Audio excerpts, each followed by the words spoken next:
ரஹ்மத்துல்லாஹி வபரகாத்து. சகோதரிலே, நம்மள நிறைய பேர் குரான் ரொம்ப நேரம் ஓதணும் அப்படின்னு சொல்லி ரொம்பவே விருப்பப்படுவோம் இல்லைங்களா? ஆனால் பலருக்கும் அது வாய்ப்பு கிடைக்கிறது இல்லை. யார் அரபி படிச்சிருக்காங்களோ அவங்க ரொம்ப நேரம் ஓத முடியும். ஆனால் இந்த குரானில் பாருங்கள், ஒரு நல்ல ஒரு விஷயம் செய்திருக்கிறாங்க. என்ன அப்படின்னா, இப்போ சூரத்துல் காஃப் எடுத்துக்கோங்க.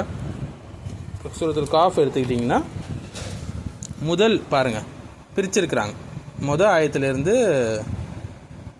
3வது ஆயத்து வரைக்கும் பிரிச்சிருக்கிறாங்க. பிரிச்சுட்டு அதனுடைய மெசேஜை சைடில் கொடுத்துருக்காங்க.